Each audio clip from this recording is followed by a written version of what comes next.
Sports fans, what are we doing today? We're going to go through the games that happened in Week 14. Week 14, we had a lot of action this week. A lot of stuff. Playoff pictures really starting to fill out a lot better. I don't know if it's filling out better, actually. It's looking, there's some, those wild card spots are really murky. It's a real tight mess down at the end of these 6 and 7 spots in both divisions. There was a lot of cool things that happened, a lot of cool plays. A lot of good football, though. A lot of good football. Stars made plays, big names made big plays. Mahomes, Tyreek Hill, but we're going to get into it with the first game. At 1 o'clock, we had Minnesota heading to Detroit, and we have an upset alert. Detroit was able to come out and pull this game off 34-23. Not only did they beat Minnesota, they did it in dominating fashion. Yeah. Oh, man. I mean, here's the thing is, statistically, you got guys. Kirk Cousins came out, had a great game, numbers-wise. He didn't turn the ball over. He completed 75% of his passes, 31 of 41, 425 and 2 touchdowns. But somehow it wasn't enough. Jefferson, I'll tell you what, 11 catches, 223 yards. Did you watch this game? Because I was moving on Sunday and I kept I was tracking it on the ESPN app, so I wasn't actually watching what was happening. But I was like seeing plays, but I was moving, so I'd miss plays. And multiple times I saw Minnesota like inside Detroit's 30, and then Detroit would have the ball, and Minnesota wouldn't have gotten a field goal or a touchdown. And I was like, what keeps happening? Like, how is Minnesota not scoring on these drives? No rushing yards. Minnesota rushed for 22 yards the whole game, dude. Cook had 23, and Cousins ran for -1 yard. Real rough game. It's all receiving. Hockenson and Thielen, both came out and did well, but it just... There was nothing on the ground. Goff had another really good showing for Detroit. They really came out and they did well. They put up some points. I got a question for you. Goff had 3 touchdowns and no turnovers again. No interceptions in this game. I saw a stat that I want to get your opinion on and see if it holds any weight to you as the playoffs are on the corner. Because Minnesota's pretty much clinched. I don't know if they have already, but... I don't think they clinched, but still. Yeah. So, of the 10-win teams, which is Minnesota, Philadelphia, pretty sure Kansas City has 10 wins, and Buffalo. The other Miami? No, Miami only has 8 wins. But the other 3 teams have a point differential in their games of over 100. Mm-hmm. Minnesota's is -1. They've actually, on the season, have lost by more than they've won by. Do you think in the playoffs that shows that they're not like a strong team, even though they have a great record? Because at the end of the day, they've put up less points than other teams have put up on them on the season. It's one of those numbers that can be... This is one of those stats that you can say is can be manipulated because they could have had.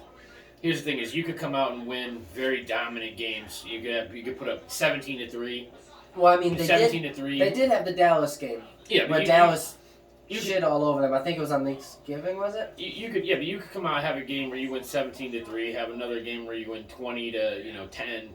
And now you're up. At that point, you're at 37-13, and then you could have a week where you come out and you get shut out, 30-0, and now all of a sudden, even though you've had 2 very dominant games, because of that third game, but you're being outscored on the season. But when you're looking at those stats, Bills, Chiefs, and Eagles are all plus 100 on their opponents, and they have 10 wins. Does that make?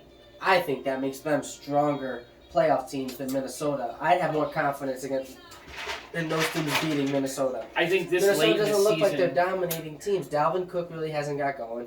Adam Thielen's having a very average season. Justin Jefferson looks amazing, but their offense doesn't really look that great to me, and I still don't trust Kirk Cousins. They're not blowing teams out the water. They're skating by on their games, and I don't think Minnesota is a real threat in the NFC. I wouldn't be surprised to see them kicked out in their first game in the wild card round. Depends on who they verse, but still. Again, dude, I mean, Kirk Cousins came out, didn't turn the ball over once, 2 touchdowns, 425 yards, 75% completion percentage. He had a great game as any other. If they won, this is the best stat line of the week.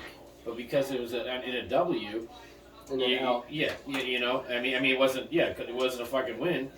But on the other hand, I want to say Detroit to start the season had the best scoring offense. Then the offense calmed down. The defense played better, but they weren't scoring enough to win. And now they seem like Aiden Hutchinson came alive on defense.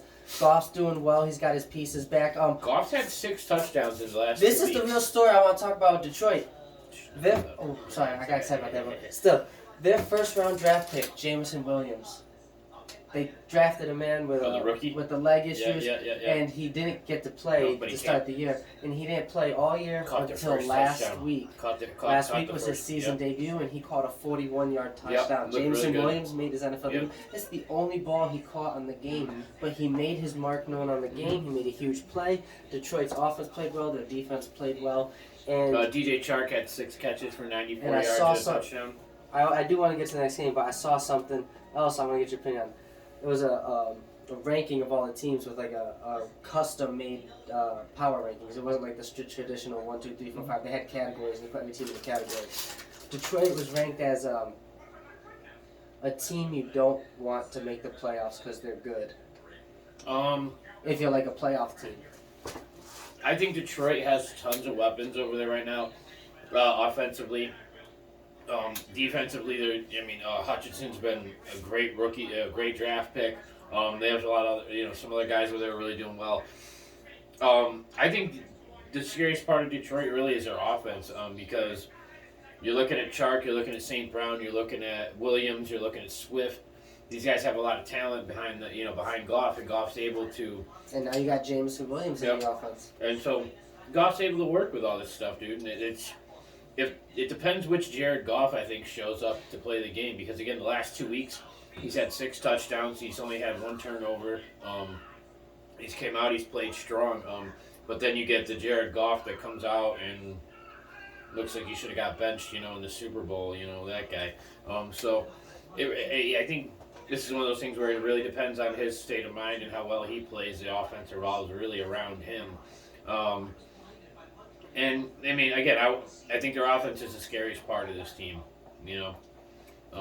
So, good win for Detroit. Yeah. The next game, we had a win with a start by Huntley for the Baltimore Ravens. They were able to take down the Pittsburgh Steelers 16-14.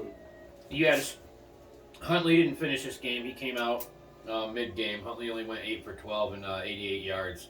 Baltimore only passed for 104 yards, and Huntley came out midway through the third quarter with concussion protocol. But he did get the win.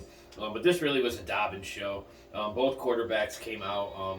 Pickett got hurt too. Pickett came out, went into the locker room, came back in, played for one more drive, and then they pulled him out again. I guess they decided they weren't happy with what they were seeing on the field, and they thought that he was still had some signs of potential concussion, so they pulled him. Trubisky wound up finishing the game, but he's a good backup. But this was a Dobbins show. J.K. Dobbins came out of nowhere. He'd been injured most of the season. He was in and out a couple times early in the season, with knee issues. But he came back with 15 carries for 120 yards and a touchdown. And he really was. He's the guy who showed out because he put up more rushing yards than Baltimore passed for the entire game. So really, obviously, it was a run game for them, and he was, they were able to lean on him. This was an ugly AFC North slugfest. Yep. Pittsburgh's offense didn't look good. Neither did Baltimore's, but the defense played well. Roquan Smith had a real good game. Yep. Roquan Smith had a pick. Really good, nice one, dude. He had a couple sacks. He's been a real good addition to their defense. They played really well since they've gotten him. It's a scary defense. Baltimore's always prided themselves on having a very good linebacker ever since they've had Ray Lewis. So. Yep. And they got Pierre-Paul still. They signed Pierre-Paul in the offseason. He's playing on the end. They have some talent over there. They definitely have some quality players on the defense. So, Our next game, we had Joe Burrow versus Deshaun Watson. And the Cincinnati Bengals came out, dominated this game. Were able to win 23-10. Key players in this game, you had Joe Mixon had a really good game.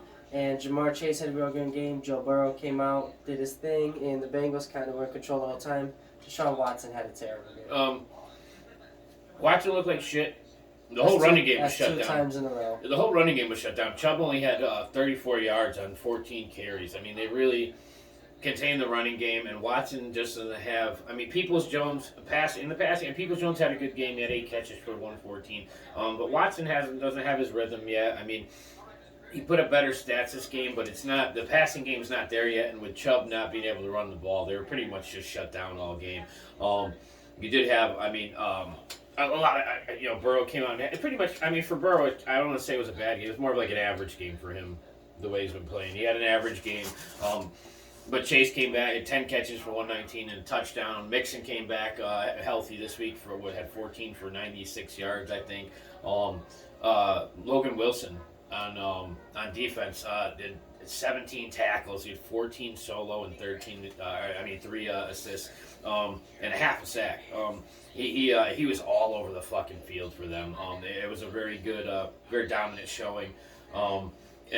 Cincinnati definitely is making themselves, definitely a playoff-ready team. This is that time of year where you have the teams that know they're going into the playoffs, so they're getting playoff ready, and then you have teams that are fighting for the playoffs, so they're not getting playoff ready. They're doing everything they can to win games week to week to week because they need every win to get to that point where, if you're fucking Buffalo or Philly, not that you don't prepare every week for every game like it matters, because they still matter, but you still want to go out and win. But you get to a point where you're like, all right, we can start focusing on the playoffs now. We can start thinking about what we need and want for the playoffs. Okay, maybe we can rest Hurts, this game, shit he's not going to play week 18, so are they going to rest him? I've always hated the resting idea because you don't want to break that momentum. I understand that, but that's the thing is then the guy gets 2 weeks off because you don't normally do it unless you're in a situation where you got to buy. Yeah. So they rest Hurts, and Hurts will get 2 weeks off. Now the team might get a little rusty. You got let these guys play. But I think again, there's a certain teams that are lucky if you're playing well enough where you can start focusing on the playoffs and not just trying to make it. And I think Cincinnati's one of those teams right now. Minnesota's in that situation. Philly's in that situation. Buffalo, I'm pretty sure, has their division locked. I mean, I don't think they clinched, but I'm pretty Miami's sure. lost a few games. So I'm pretty sure Buffalo's the Jets got have started space losing, yet. so Unless Buffalo's pulling away. Unless Buffalo lost out on the season, Buffalo's again. But at the same time, that's why you still have to go out and a couple days a week still focus on the game.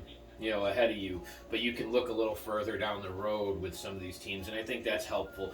And it gives them confidence, when you're coming out. Not that you're not playing for anything, or not that the games don't mean anything, but you come out and you're like, you know what? I mean, we know what we're doing.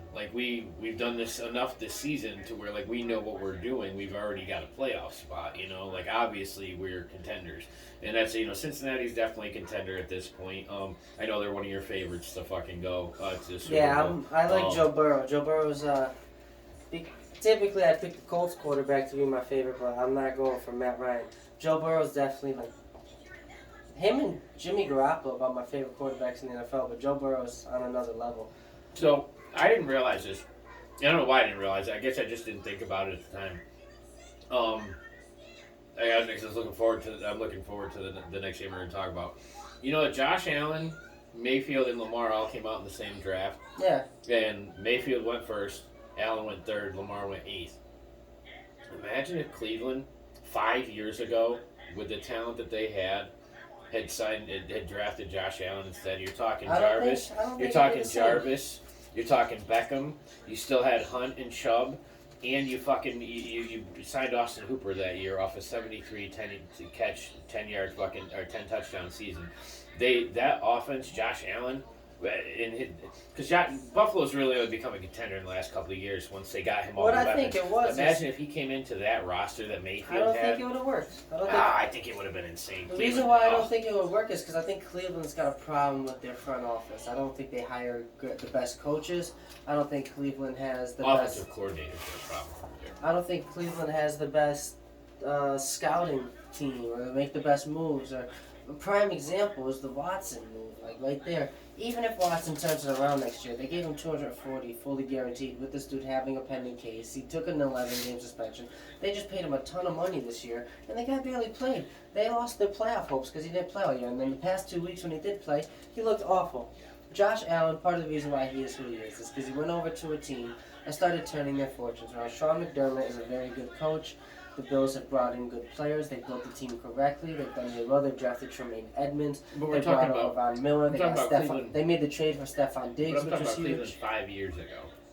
I don't think it would have mattered because I don't think Josh Allen would have developed properly in Cleveland. He developed very well in Buffalo. Look what Baker Mayfield did his rookie season with them. Baker developed awfully. He's Look at what he barely. they went He's hanging on to a starting job by a thread. Baker Mayfield just got a starting job for. I mean, But he's been hanging on by a thread to a starter's role. know. He's so close to being pushed to a backup. he took that team to the playoffs. After He is a backup. If Matthew Stafford's healthy, he's not playing. Stafford's out for the rest of the season. I get so that. it doesn't Listen, matter. But my point Mayfield definitely was, got himself a starting job. He again. got a job on a team that's desperate for any quarterback, hence a backup. I just don't think Carolina was the right spot for him. Neither was Cleveland. But The next game, But the next game was actually the Buffalo and Jets game. That's why again I was talking about it. I saw this thing about Josh Allen here. Buffalo won this game 20-12. This was a slugfest, dude. It really was. It was almost 0-0 going into halftime. Buffalo was scored able to score right before end. half. Dawson Knox, that was the flip end zone catch. But there. it was 0-0 for most of the game. Yep. Most of the first half. Yep. This was and it was I mean I don't Josh Allen, kind of his numbers weren't crazy, but he managed the game. He took over. He kept the game in his hands. He kept the game in his hands, guy. He was able to stay in the game. Mike White, this poor guy, he didn't have a choice. He wound up finishing the game with broken ribs. He came out. They wrapped him up. They were gonna sideline him. Flacco came in for a couple plays, went down. Came out. Wilson's not even suited up, so he had to go back in. He's the only player they had. Mike White got slaughtered, and he was getting destroyed every game. The guy was in tears, sometimes getting up towards the end of the fourth quarter. He's got a long body, and he's not very thick, so every hit just fucking hit him, and you saw the look on the guy's face. I always got to a point where I'm like, take him out of the fucking game already, dude. He's a gamer. But they really didn't have a choice. And it wasn't a concussion. That's not true. They had a choice. There's no Remember other guy when Broncos started a wide receiver years ago because of COVID? Yeah, I do remember. But that's ridiculous. And that's But not to say again, the Jets still came out and played well. The rookie Knight was running back again in this one, and he had 17 for 71 and a touchdown. Wilson had 6 catches for 78. They just didn't produce any real offense over there. The Jets got a formula for Buffalo, though. Yeah. In 2 games against them, in Buffalo, if you do the average, they're averaging less than 20 points a game against the Jets defense. Yep, and they were able to shut down Diggs all game. Diggs didn't have, they had him on Diggs most of the game. A couple plays they had him switched over on Gabe Davis, but again, he didn't give up any big catches on either of them. Believe it or not, if the Jets can sneak their way into the playoffs, it might be a team Buffalo doesn't want to see just because they play them really well. But the next game is going to be Houston versus Dallas, in which we almost had an upset. Houston came out and played really well. Davis Mills was actually forced into a starting role again because Kyle Allen didn't play. Houston led most of this game, but Dallas was able to win 27-23. Yeah, Ezekiel Elliott was able to punch in the game-winning touchdown. Yeah, Moore had a really good game for Houston. This one, it's probably one of his best games as a professional at this point. He had 10 catches for 124. Didn't see the end zone, but Chris Moore. Yeah, Houston's defense was really. I mean, it's almost a backwards game. I mean, Houston was in control of this game pretty much the whole game. They just Dallas was able to get down the field at the end of the game and put up points when they needed to, but they kept these guys under control for the most part. It was even for the amount of points they put up, it was all nobody really stood out. Elliott had an okay game. Pollard had an okay game. Lamb really didn't do much. Schultz was their leading receiver for the game, and he only had like 4 catches. It wasn't like Dak really went crazy. There was nothing really exciting about this game except for the fact that Dallas should have easily destroyed them, and they came out. And if you're a Houston fan, you were fucking on the edge of your seat the whole game. Chris Moore actually made a very beautiful over-the-shoder catch on maybe like a 45 yard ball. Yeah. Again, he came out and played very well. He did very good. The next game, yep, we probably turned it off in halftime. Yeah, this was Philly. The Philadelphia Eagles absolutely routed the New York Giants. It was 48-22. But Eagles jumped out to a 21-0 lead, and it was very obvious from the start who the better team was. Yeah. Hurts really. I mean, with Miles Sanders and everything was clicking in this game. Hurts and Miles Sanders, Yeah. just all of them. Everybody. Yeah, I mean, Devonta Smith had a touchdown. A.J. Brown had a touchdown. Miles Sanders averaged 8.5 yards per carry and finished with 2 touchdowns and 144 yards. 17 carries. Yeah. Jalen Hurts had 220 passing yards and just about 80 rushing yards, almost 77, 300 all-purpose. 77 and a touchdown. Yeah, and 4 carries. Yeah, 77 so yards on 4 everybody carries. on the Eagles just kind of they kind of bent the Giants over and spanked them. It wasn't a good game. Yeah, it wasn't that good. And unfortunately, on the other side of the ball, you had backup quarterback was their leading rusher. Yeah. Stat of the game: Tyrod Taylor led the Giants in rushing. Yeah. 2 carries for 40 yards. Yeah, this was I don't know. I don't want to say it was. I guess it was embarrassing. I guess is the right word. They kind of showed the Giants where they stand in the division. Yeah, and this pushes because of the way some of the other games finished up. The Giants sit right now. The last 2 spots, the 6th and 7th playoff spot, are Washington and the Giants. They're both at 7-5. It's because of that tie they had in with that the tie game. But the Giants are slowly falling out of contention. I'm pretty confident that Seattle's going to move up and take that, fit into that playoff spot. They are trending down. Yeah. It's just the Giants. I don't know. They kind of seem to have stalled out, a little later in the season. I don't know if. Daniel Jones has just been doing too much on offense. He's getting worn down. They have no receivers, and it's really starting to catch up to them. Yeah, maybe Trey and Tony might have hurt them. Where the defense can kind of that's why that move confused me because they have no receivers. Well, they so have why Shepard? They have Shepard's out for the season. Yeah, well, at the time he wasn't.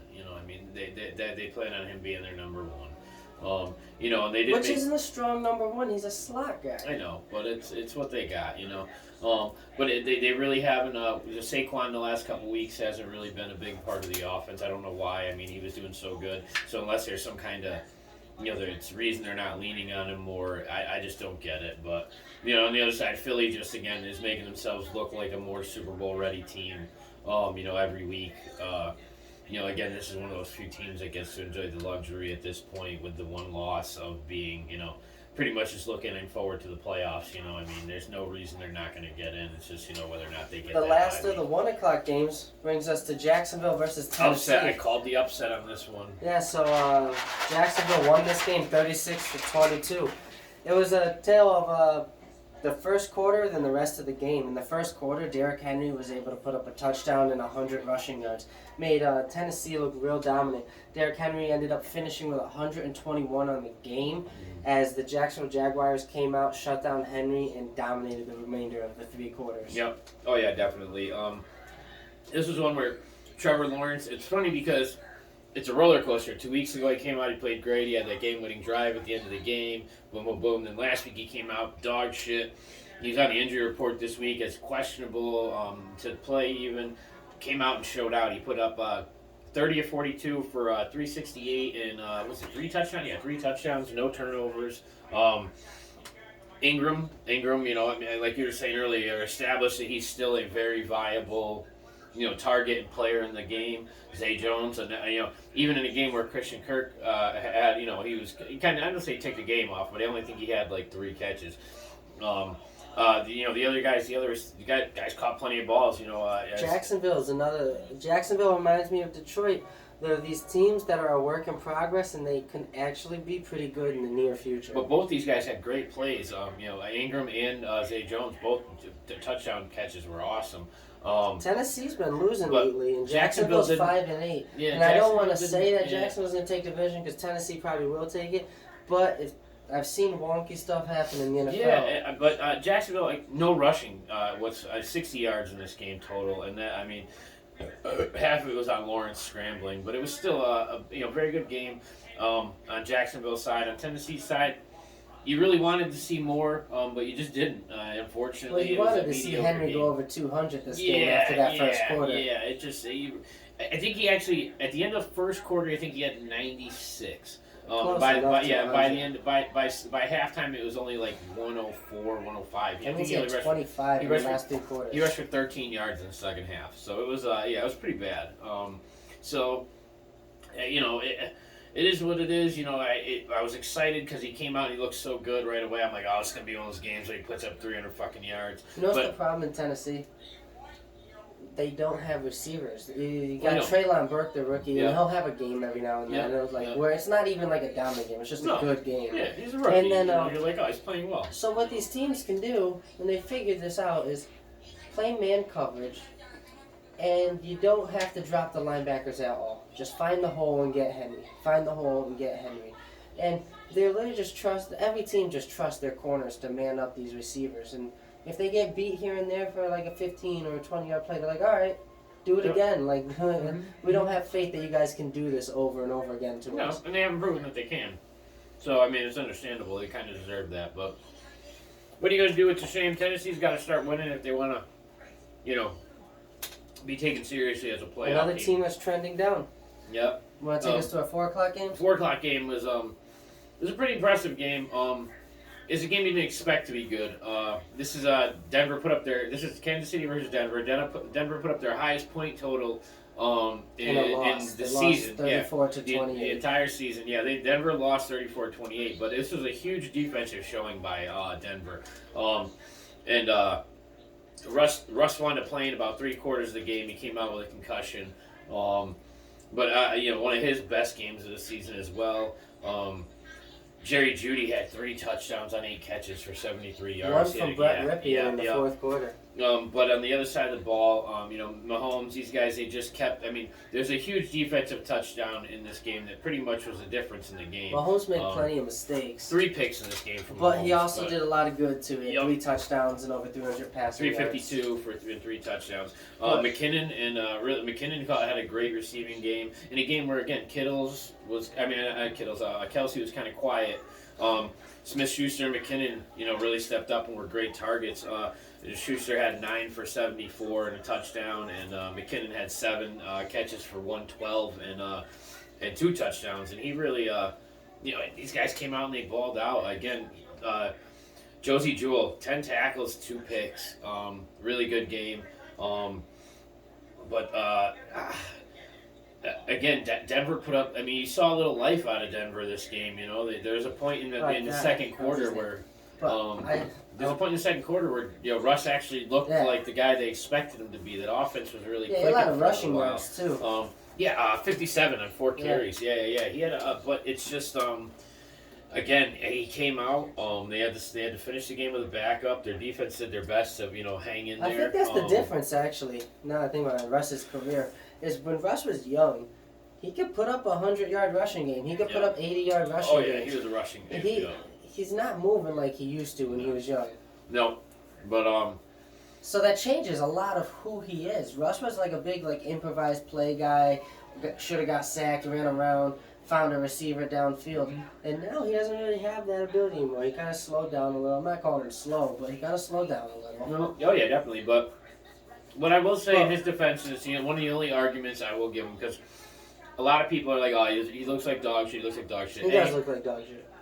He's in a completely different offense. You got to remember, he's been in the same system his entire career with the same coaches. So he did have to learn a whole new system. And not that he's not a talented quarterback, but you understand he's also been programmed to play football one way for a very, very long time. Number one. Number two, not once this season have all his starting receivers been on the field, and they haven't had a single running back start more than 3 games consecutively all season. So their offense is a huge rotation of injuries and question marks and injuries and question marks. But right now, Latavius Murray has He's had the most Jerry starts. Jeudy most of the season. Cortland Sutton played a lot of the season. Sutton missed 6 or 7 games so far this year, dude. Sutton's only played half the season. Jeudy missed a few games in and out, and Tim Patrick hasn't played all season. Their tight ends have been just rotating in and out. Russ does not look good. 12.5 points per game going into this game. Oh yeah, don't get me wrong. The offense has been terrible over there. But I don't think it's all Russ's fault. A few plays I really want to touch on in this game, both by Kansas City, believe it or not, is Willie Gay, defensive end, or maybe outside linebacker for Kansas City. He's a pass rusher. Yeah, he's an edge rusher. He was rushing Mahomes. He saw a little kick out to the running back, jumps up and tips the ball himself. I didn't mean to say Mahomes. Russell Wilson. Yeah. And he tips the ball to himself, intercepts it, and then mushes Russell Wilson into the ground. eat turf. Mm-hmm. And then The only takes it turnover 40 of the game. yards for a touchdown. Russ's only turnover of the game in his defense. It was the only one, but it was a huge one. After that, he took the ball 40 yards for a touchdown. He just And there's it- no one to again, stop him. The difference in the game, because it was a No, 6-point because game. But Mahomes scored another touchdown. yeah, but after it that. was a 6-point game, and that defensive touchdown was really, you know. And then the next play I wanted to touch on had one of the top players of the game, Jerick McKinnon, in it. But it was Patrick Mahomes rolled out to the right. Insane. Yeah, insane. And under pressure, this guy just no-look flips it, underhand. And Jerick McKinnon takes off for a we watched 50-yard the video touchdown. several times, and the thing is it's ridiculous because he had no business throwing the ball. He wasn't even looking downfield. He's running out of bounds, and he just fucking throws it underneath his other fucking arm. Just kind of tosses it this way, and it got hit by a fucking guy. And McKinnon had the whereabouts to make sure he kept his eye on the ball and grabbed it. I mean, it made a huge play, but it's one of these plays that, again, there's maybe 3 guys that make this play in the NFL. Maybe 2 or 3 guys. I mean, it's, Josh Allen had a similar play when he was, jumped and threw the ball when he was heading out of bounds to Gabe Davis a couple weeks back. But there's not a lot of guys with the athletic ability to make this play. Maybe Hurts has that kind of ability. Maybe Fields at some point in his career if he continues to develop the way he does. But it's one of these it's a very athletic play. It's also a very, heads up play. I mean, everybody really has to. The idea that he was able to know that there was that guy over that way, and not only that, for McKinnon to make sure he kept his eye on the quarterback the whole some of these guys, they see the guy running out of bounds, they're like, oh, the play's dead, and fucking, because most of the time your quarterback's not going to throw that ball, dude, and most of the time you're going to get benched if you do. But when you're Patrick Mahomes, or there's a very short list of other guys, you not only get away with these plays, they look great when you do it, dude. It makes it look like you're even better, like a fucking Superman, dude. Yeah, it's because sometimes really guys try these plays, and they look stupid and throw picks. But when Mahomes does it, he typically has something like this happen. In a game where Mahomes looked human, he threw in 3 interceptions, but also made some fantastic plays. Yeah. Kansas City's just cruising to a playoff spot right now. They're trying to get they're actually fighting for the number 1 team in the AFC. Yeah, but they're fighting for it. It's not. Nobody's handing it over. The AFC is not. The top's not. I an think easy Buffalo's win. number 1 right now. Yeah, top's not an easy win right now over there. But it's at the same time, it's going to be. It's not like where Philly has a clear, distinct like we're the best team, because even Minnesota, who's second, isn't the best. Isn't really at Philly's level. I think Dallas is probably the next closest team to them being on their level. But with our next game, we have our 3rd upset alert of the week. Oh, no, Carolina went into Seattle and handed the Seahawks a 30-24 loss, in which Sam Darnold only put up 120 passing yards. The run game didn't really look fantastic for Carolina either. No receiver really balled out. Nope. And they just kind of They stuck ugly, it, dirty, grinded out a win. And Defense was all points. over Geno. Geno was playing. I mean, he played well statistically. They he were did up turn the ball over 17-0 at one point. Geno had 3 touchdowns. All the guys that expected to. They didn't have Walker in the game, so they're running back. They were going with Homer out of the backfield, and but they were able to. Lockett had a great catch in the back of the end zone. All the guys. They showed up. It wasn't enough. Again, the 2 turnovers by Geno were rough. One of them was really bad. It was his fault. The other one wasn't so much his fault. It was a tip pass that just kind of didn't come down right. Fell real short of a fucking receiver. But, this was Seattle. Again, I still think Seattle, with this loss, they fell out of playoff spot into the 8th spot. But I think Seattle's going to win more than the Giants are going out into the rest of the season. So Seattle's going to jump up. And should be jumping up into the playoff spot. But Carolina, with the win, technically keeps themselves in the playoff hunt because of the divisions that they're in and the situation with the division, because Tampa Bay also lost.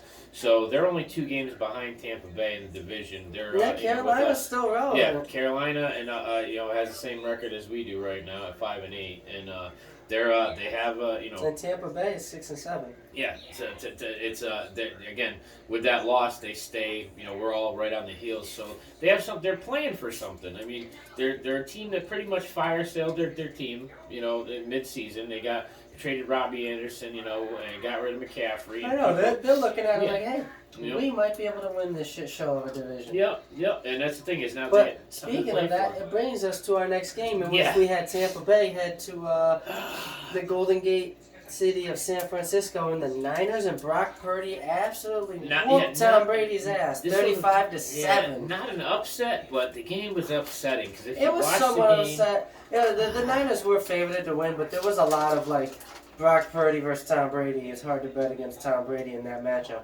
However, the one thing to really account for in this game was the 49ers defense and their playmakers. their rushing game too. Niners rushed for over 200 yards on the ground this But game. Tom Brady couldn't move the ball at all game. No. The only big play that happened was a 60-yard touchdown pass to Mike Evans that was called back on a holding. The holding. Yeah, the Mike Evans play was it's the third time this season Mike Evans he hasn't had an actual touchdown that counted since week 4 receiving touchdown. He's had 3 taken back. And he's also dropped a few touchdowns. Yep.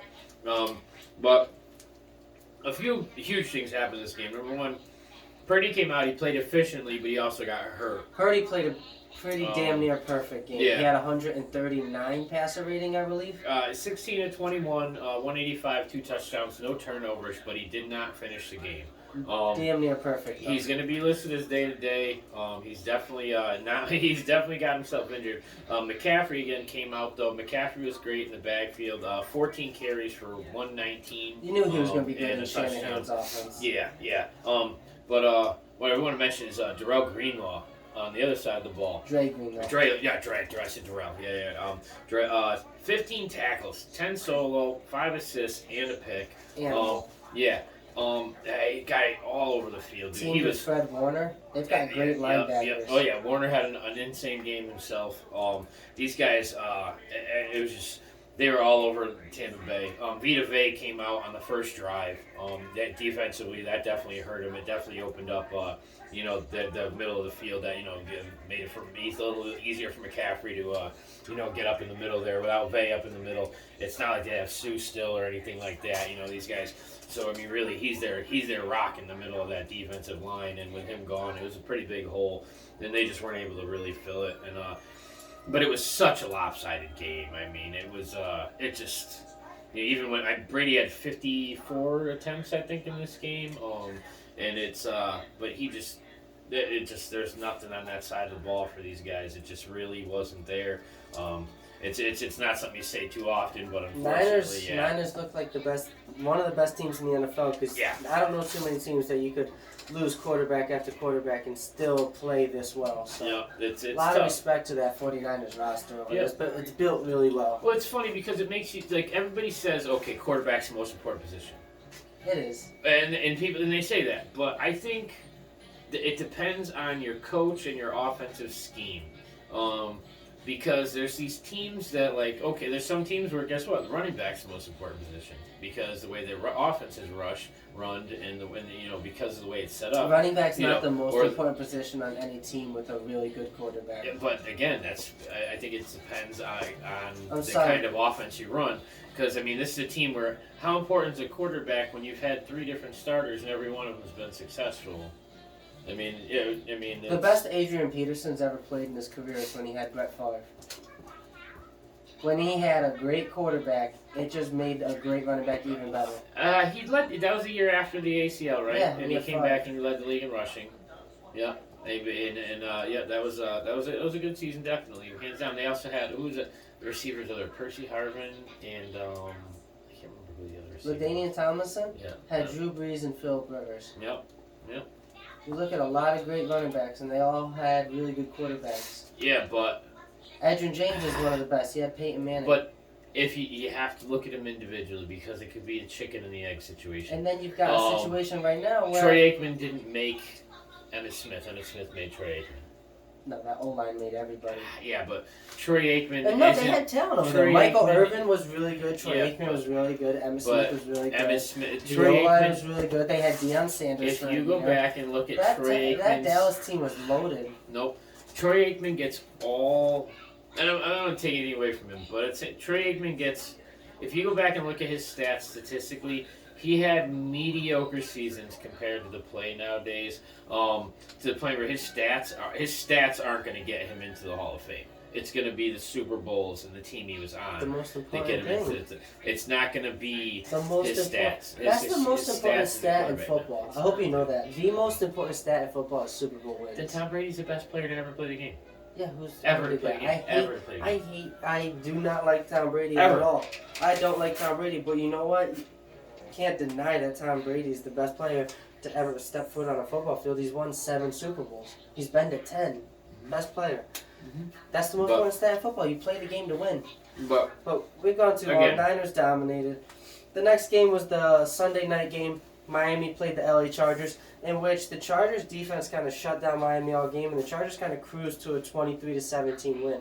Miami didn't do anything all game other than a few huge plays by Tyreek Hill. There was 2 huge plays by Tyreek.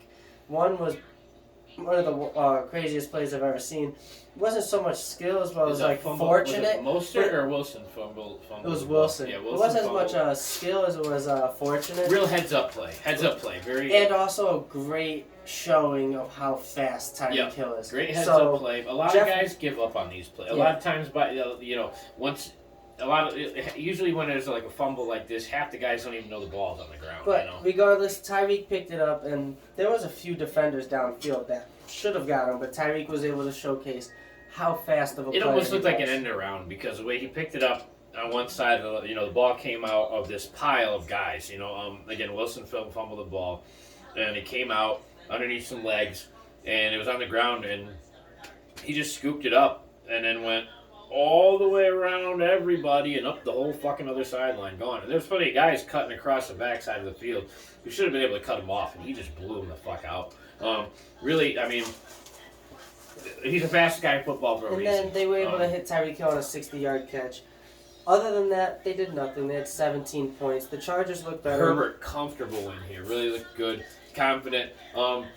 Tied Dan Marino for fucking most touchdowns in his first 3 seasons. He had 90. He went 39 for 51. 367 and a touchdown. He had to have a pretty good QBR rating. I don't know. I didn't check it in this game, but very good. Everybody showed up for this team. There's a few guys looking to break some records this season. Austin Eckler had another 8 catches. That puts him at 93 on the season. 93 on the season. He's going to break the record. I think the record is 118 for a running back.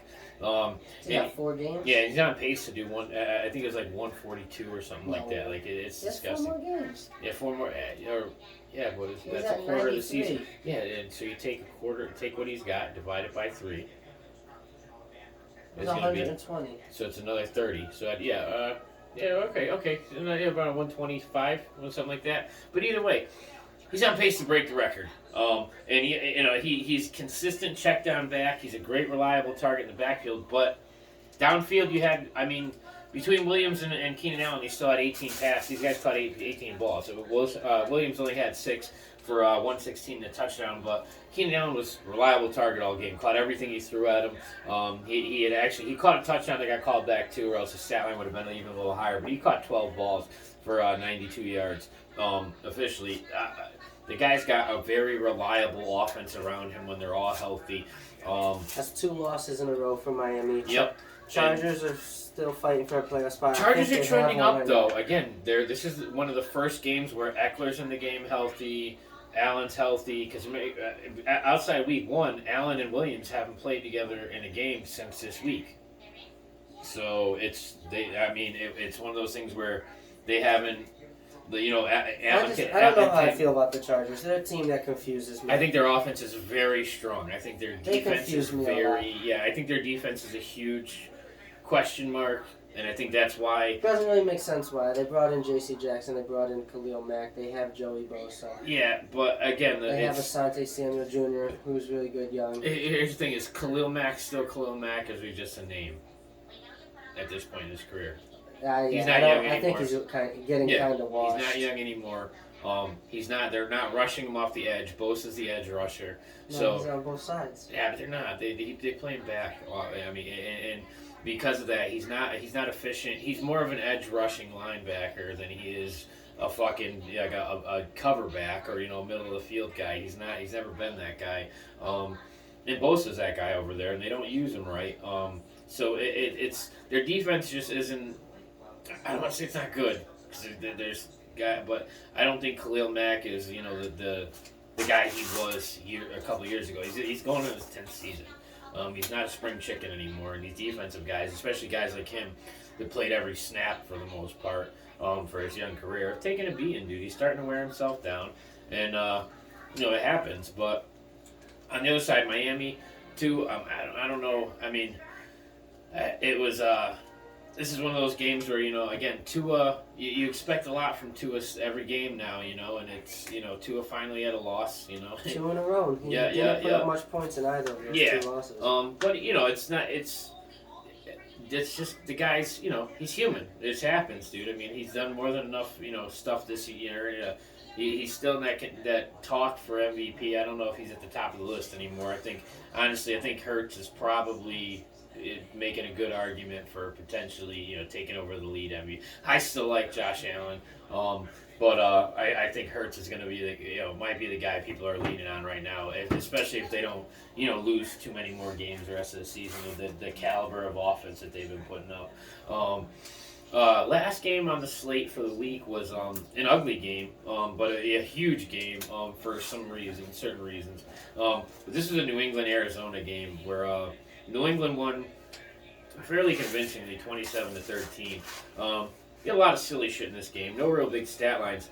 But the One big first stat line: Matthew Judon is first in the NFL in sacks, still with a sack and a half. Guy's been an animal. Judon's I think he got 13 or 15. He's 14 and a half. 14 and a half or 14 and a half, yeah. Because he had 13 going into the game. He's tied with Nick Bosa with 14 and a half. Yep. And Nick Bosa's actually missed a few games, so that's real impressive. But Judon's having a great season. Big things in this game. Number one, first play of the game, Kyler Murray rolls out and decides that he's going to scramble with the ball. And blows his knee out. He went to juke a guy who wasn't even on him. It was an open field, no contact injury. He went to do his little shimmy, and his knee was just gone, dude. He tore his ACL. Went down immediately in tears. I mean, you knew right away, like when you watched the replay, there was no knee. As soon as he went to step on it, you just saw his knee. It was just the way it buckled. You knew it was gone. So he's out for the rest of the year. This is a guy they just committed to almost $200 million to in the offseason. And with a knee injury this late in the year, I wouldn't have given him the big contract. I'm not gonna lie to you. With a knee injury this late in the year, you know how I feel about him. I think the guy's fucking bum. He looks. What's funny is I was looking at him before the pregame, and he looks like Tua, just like 2 feet shorter. But they look almost identical. I mean, if you gave him Tua's haircut, they look like the same guy. He's just a midget. So it's fucking, but, and it's funny because one of the announcers was actually making fun of how short he was on the fucking field. And I was like, yeah, somebody's finally going to fucking admit that this guy should be out there. He's like an Oompa Loompa with a football in his hand. Well, I was watching the Manning cast of the game. Which is fun. These guys, I don't know if you watch this, but Monday nights, they... You were watching that Manning cast? I go back and forth at times. They brought in some Patriots fan. I forgot his name. I should know his name, but he's a sports writer. And he actually said in the game that he was kind of like upset as a Pats fan that Kyler Murray got hurt because he thought the Cardinals played better without Murray in the lineup. I think they do. I for a long time have said Kyler Murray's a problem there. He's not a good quarterback. He's just not. He's exciting because he runs around. He has to run around because he's fucking 9 inches shorter than his offensive lineman, so he can't see or throw over him. So anytime he wants to throw the ball, he has to roll out to throw the ball. He needs the long snapper. Yeah. He's like 10 yards behind the line of scrimmage. Or he has to roll out. He can't sit in a pocket and throw over these guys. So it's almost... Coach, I can't block. I gotta snap the ball 10 yards back. It's either that or it's fucking. You got to chop block guys just to get the keep these guys low enough so you can throw over them. He's definitely not lining up under center. No, it's a shame, dude. Which is like a dying breed in the NFL. Not a lot of quarterbacks are lining up under center anymore. I think the best thing he could do for his football career is go play baseball. But this is going to affect them long term because again now they might be starting the season next year without him. He could, Joe Burrow blew out his knee late in the season, was able to come back for the beginning of last year. So depending on how seriously he takes his rehab, he might be okay for next season. But they've invested a lot of money in this guy, and this is the first time the team has had. You had AJ Green, you had DeAndre Hopkins, and you had Marquise Brown, all healthy on the field at the same time. So this is a chance for them to really kind of show out their offense, and not that this is a team that might consider, depending on where they fall in the draft, might consider drafting a quarterback, dude. Trading Kyler? Yeah, I trade him or waive him. The thing is, they're gonna take a hit either way. But he might not. He might not be the guy you really want. It is a quarterback-heavy draft. Yeah, and I think they panicked a little. Plus, you're gonna have some guys that are might be available next year on some of these offenses. And they've also said Kyler's got some maturity issues. Yep. Because on the other side, though, New England played a very New England-esque game. Yep. They made their field goals, played good defense. Yep. Mac Jones made a few plays, nothing too special. He had, Patricia did well with the offensive play calling. I know they've been breaking his balls lately about because well, they I got understand why rid of the Belichick named him OC. He was his defensive coordinator. Well, they got rid of the offensive coordinator, and Belichick. The only option is to either bring in a completely new guy who's unfamiliar with the team. Belichick starts calling the offense, which he's not going to do. Or you give somebody who's been on the team long enough and familiar with both sides of the ball and able. I know Patricia was over in Detroit for a while, but he's over there as a head coach who was calling the offense. So it's not like he's incapable of doing so. So I know people are concerned that maybe Mac Jones wasn't happy with the plays they were calling and all this stuff, but yeah, understand the guys they're asking him to do double duty over there, and there's a lot of work to put in, and it's. I know they're upset because they want, Mac Jones was a Pro Bowl player last year. He only got in the Pro Bowl because 9 guys fucking bowed out, first of all. Second of all, Pro Bowl nomination at this point is almost a fucking joke, especially because of the way that they take it. How seriously they take the whole thing now. But it's just, I don't know. I just don't think New England, everyone's like, oh, they're a playoff team. I don't think New England's a playoff team. New England might make the playoffs. They might make the playoffs, but I don't think they're a playoff team, unfortunately. But my problem with New England is they look like the exact same New England team that made the playoffs last year. But the rest of the division over there is better. There's better teams in the AFC.